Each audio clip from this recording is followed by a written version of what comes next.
Hello there, and welcome to another edition of the Archeryshack Shop Talk. I'm Jeremy. I'm TJ. We're on podcast number 78.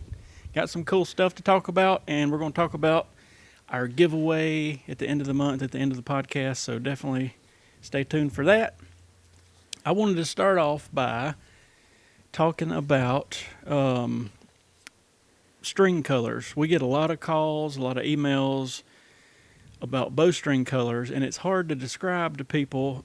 There's BCY is what we use the most of in string material, and it's the color chart sometimes is a little bit misleading, I guess is what I'm saying. You know, like OD green you would think would be a little brighter. Electric red you would think would be a little more redder. So we're going to kind of chat about it, and then I'll hold some up close so you can kind of see what we're talking about.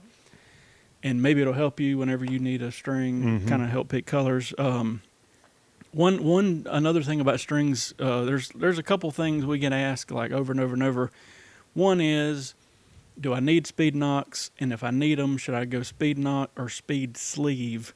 And what I always tell people is, if it's a newer bow that's got like 20 or 30 speed knocks on it, like the newer Matthews, the newer Hoyts, that sort of thing, I'd definitely go back with the speed knocks because they weigh a whole lot more than the sleeve. Some of the elite bows come from the factory with the speed sleeve, and the sleeve is a Pine Ridge Nitro XL button, a little rubber gizzy, and it does two things. It does speed the bow up a little bit, but it also takes out a little bit of that twang out of your string if you have any. You know, most bows, newer bows, don't even have that, but Yeah. if the elite came with the sleeve, I recommend you go back with the sleeve. If it's an older bow, that's kind of where you can go either way. You know, if it's a bow that just had 3, 4, 5 speed knocks, you can kind of flip either way, and it's preference. And what I tell people is the brass will give you more, the brass weights will give you more speed, and most likely the sleeve will make it quieter, especially if it's an older bow without like a string stop on it. But that's my recommendation. Lately, I'd say it's 80% speed knocks versus sleeves. And, you know, the cool thing about the sleeves is you can get them in a bunch of colors, black, you know, flow green, red, blue, yellow, all this stuff. But that's one big question. But another question is about these colors. So let's just run down. We brought some of the most common ones that'll get ordered, and then we'll get a call. Hey, you didn't make it the color I wanted. What'd you order? We'll check it and make sure we did, but people don't understand what the color actually looks like. Let's start with black and gunmetal. You know, black obviously is just a shiny, dark black like you would expect. Gunmetal, most people think is going to be a little bit lighter than it is. If you hold, in a second I'll come up close, but if you hold them side by side, a lot of times it's hard to tell the difference in them. I'm going to take these off and show them. Gunmetal's going to be on the left, black's going to be on the right.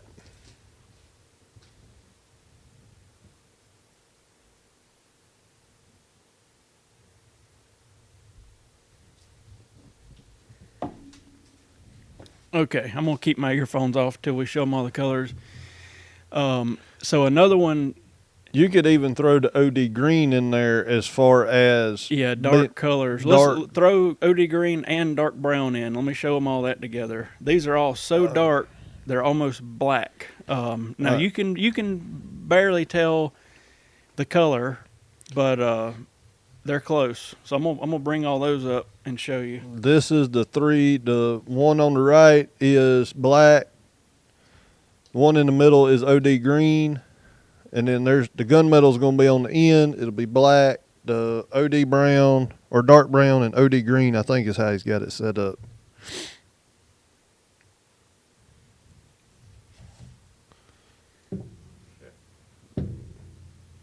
And once you start, like we've had some orders and they wanted OD green and black.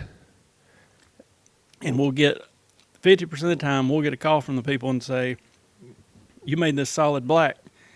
And we'll tell them, now if you really look, you know, you can tell the difference, but it is super dark. Super duper hard. If you're going to do that, I'd recommend putting something bright as a pinstripe in it. You know what I mean? Put a orange or a flow green or a whatever pinstripe in it to separate those colors. All right, so I'm going to show you fluorescent orange, versus sunset orange versus Sunset. Or you didn't sunset electric red. electric red. That's the one I missed. Electric red is going to be on the left or on the far right. Float orange in the middle, and sunset orange is right there on the left. The biggest two that we have the biggest complaint about is the electric red, which is the furthest to the right, and the float orange in the middle, because they are so close in color that it's not even funny. And it's just the dye, the wax they use. Yeah. Whenever because I mean, all of it, when they make it, the fibers is natural. It's a natural color, so they have to add wax to it, a colored wax to get it to color. But whenever they do the electric red, I don't know how they do it, but I wish that electric red was darker. Yeah. Because a lot of times somebody will order electric red, and this happens a lot, and they'll call us, you send us flow orange, no, and then I'll send them the picture, here's flow orange, here's electric red, here's sunset, and be like, here it is. It's literally like the tiniest shade darker. It is. Than flow orange. I wish it was darker. I really do. Yeah. Let's show them the greens. I'm gonna do regular green, kiwi, and OD green just to. All right. Here's kiwi and regular, and that's the OD right there. So the kiwi is the furthest one on the right. Well, that's what I'm saying. It's probably gonna be backwards for y'all. But the one he's pointing to is the kiwi. Regular green is in the middle, and then the OD is where at that last one right there where he's pointing.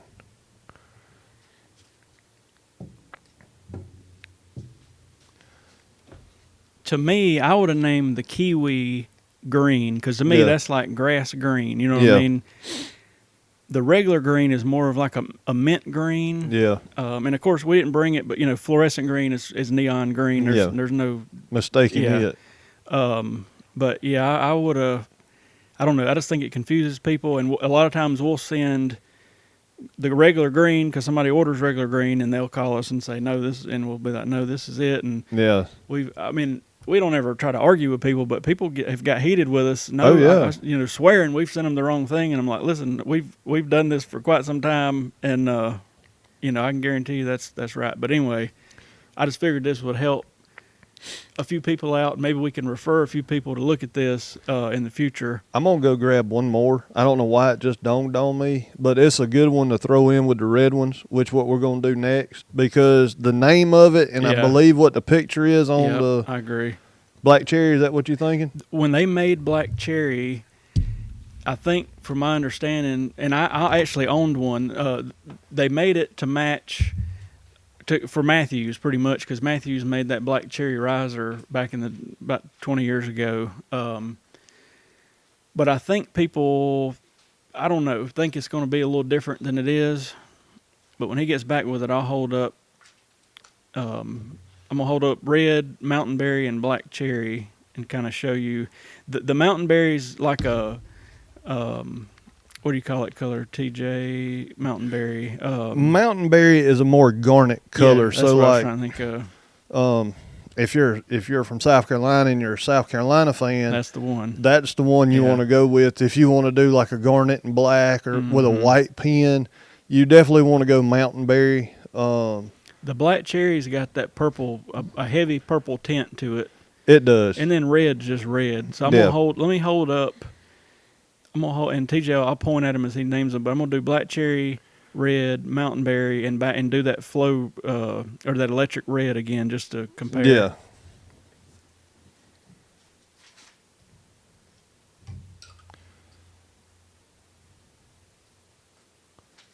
Oh, this is gonna be interesting.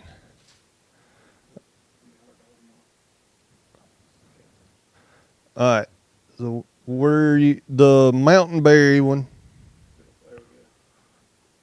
That's mountain berry, so that's technically a garnet. And then your regular old red is right there. And then the black cherry, that's the one that's got the purple, a kind of a heavy purple tint to it. And then you've got the electric red right there that he's pointing to. I've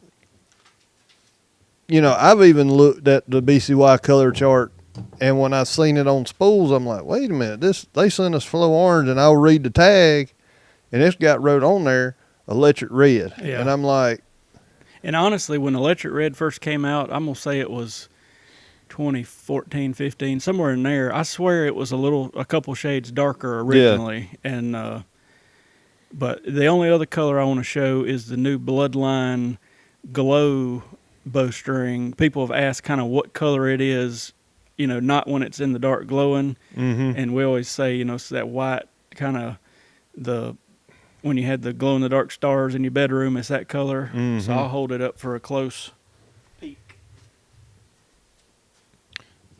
Yeah, that's the glow in the dark.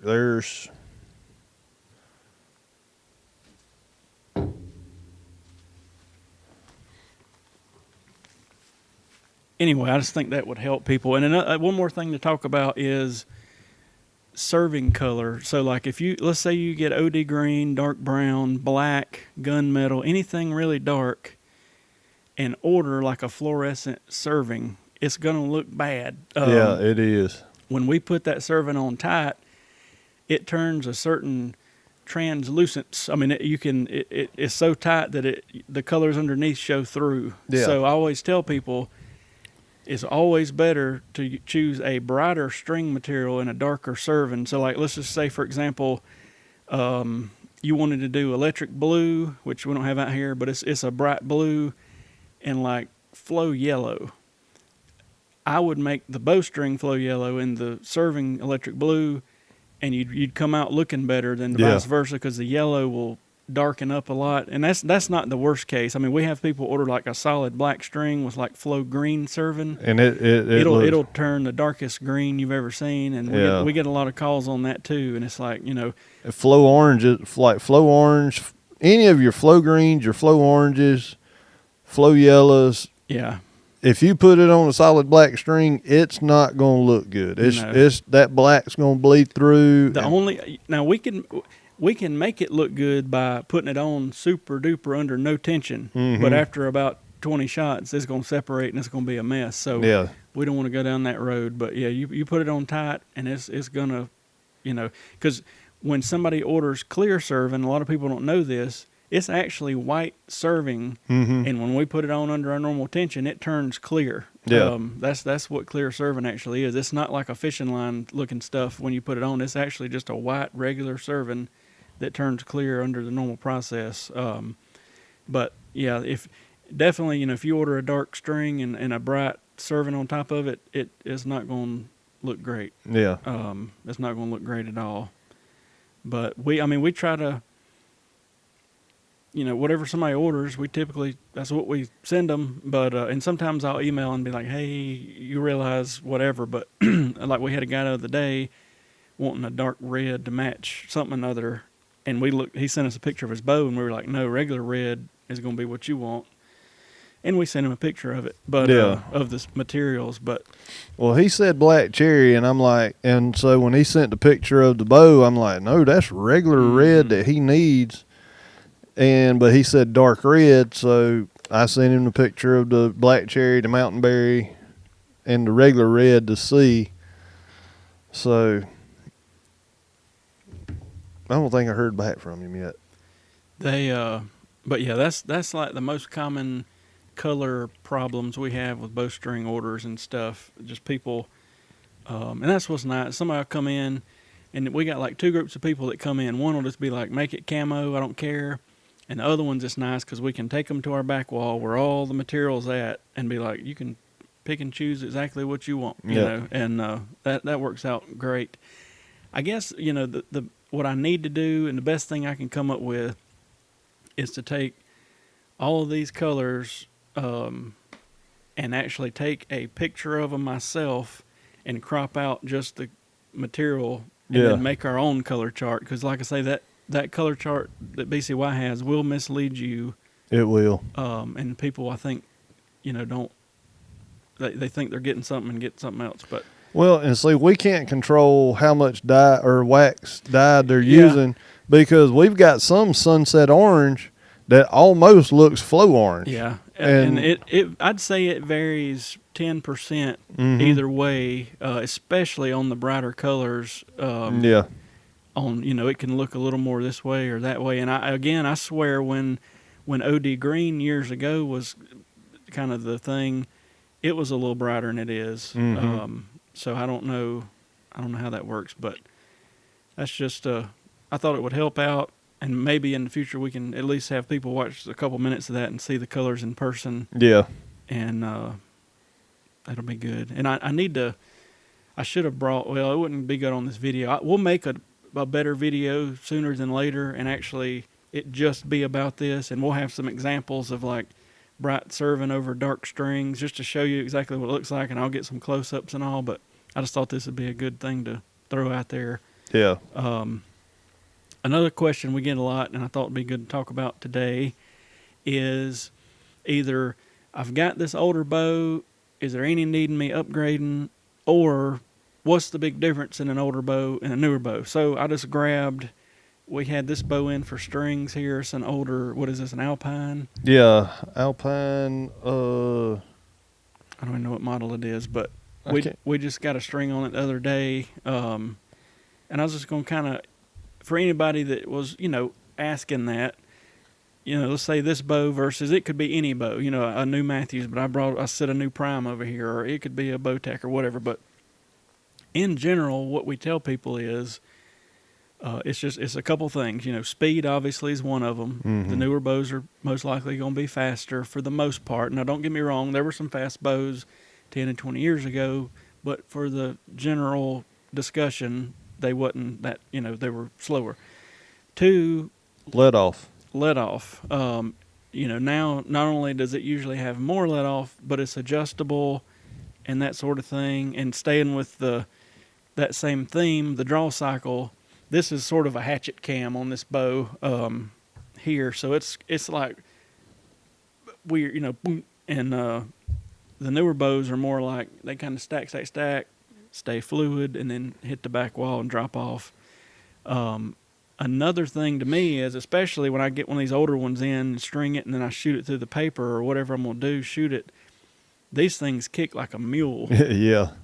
So that might be other than maybe speed, the number one difference is like you shoot that bow and you better pretty much be holding on. Oh, yeah. You shoot that bow or any new bow really, and it's sitting there. You know what I mean? Huge difference. And that brings into the equation noise. You know what I mean? This one, we don't have any kind of cat whiskers or anything on it now, but even with a silencer on or a dampener on the string, it's going to be a good bit louder than that bow for a couple reasons. But, the newer bows have string stops and all this rubber on them. But that's sort of the main difference. A guy came in, was it yesterday or the day before with TJ, had an old bow needing a draw link changed, and some of the older bows, you really can't change the draw length. Yeah. Some of them you've got to have a module that was made 30 years ago that you're never going to find. Yep.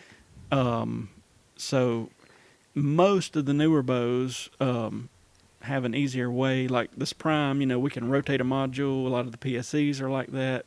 Most of the newer bows are easier to adjust, and not, even the older Matthews, you got to change the whole cam out.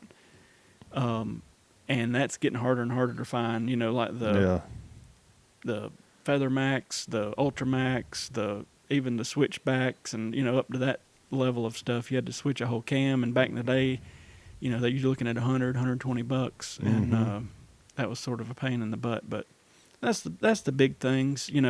If you go a little bit older than this, the riser's not even cut out like the center shot. It was actually meant originally, not this bow, but a little bit older, to shoot it off to have like a flipper rest of a thing. Yep.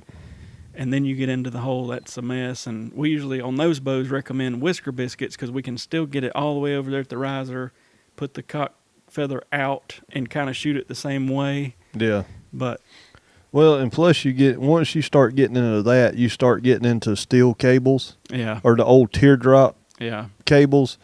And at this point in time, those are sort of a time bomb. You know what I mean? Like, they're probably going to fail at some point. Yeah. And you're probably not going to find parts. Now, granted, there's a bow sitting back there that my dad owned a long, long time ago.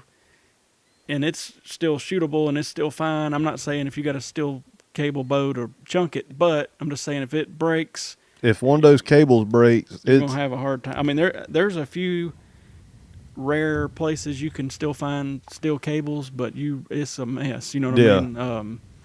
Even back in the early 2000s, I was still finding some kits to where I could make them for people. And I think I know one or two places possibly to find them now, but like you're going to do some digging. You know, it's just getting so old that it's. And probably by the time you spend the money on those cables, you could probably get into a newer bow. Yeah, I mean, and the hassle and paying somebody to put them on and all that. I agree. Because I about bet you nobody in archery. Some people probably still has the crimpers and the right tools to do it with, but probably, what would you say? Maybe 90% of archery shops probably don't have it. Yeah, I bet more archery shops now than ever wouldn't even have a clue about the steel cable. You know, back in the steel cable, some of the bows back then had these little biscuit things you could twist and get a tiny bit of draw length adjustment. And I remember back then, Spot Hog came out with this thing, and even was it Alpine? Somebody had one made into their bow already, but it was a little Allen wrench adjustment that would move this little V-shaped thing, so you could pretty much time the bow that way. Because a steel cable, obviously, you're not twisting or untwisting; it's there. You know? But one more thing is obviously the length of the bow. Most of the older bows are a good bit longer, and the limbs are a lot more non-parallel. So when you shoot it, that's why it's one of the reasons it's jumping a lot. You know, the newer bows are parallel and they're kicking up and down. The old ones are pushing forward. But that's the main difference. Seems like we hear that a lot. And sometimes James is a good example of this. James, a guy we know very well now, super nice guy. He came in, I don't even remember, with an old Proline bow, you know, and he wanted, it needed new strings, he needed arrows, new sight, new rest. He needed everything. And he ends up spending like $300 and something by the time he buys all new strings, sight, rest, arrows, you know, the whole 9 yards. And we were telling him the whole time, listen, you know, for even the PSE Uprising, you know, for about the same money, really, you can get a brand new bow, and it may be a beginner level, but it's going to be better than this. But he was dead set, you know, that's the bow. So we were okay. So we got it tuned up. You know, he came in, shot, got him sighted in. I love the stories like that because it's like he went from knowing absolutely nothing. We take him outside, get him a couple pins set. He is super duper pumped. Comes back 2 or 3 weeks later, buys a brand new prime. You know what I mean? And I told him then, I'm like, man, I hate that you spent all that money on that old bow. But he's like, nah, man, you know, I wanted to do that, and I think that bow was special to him or something, some way or another.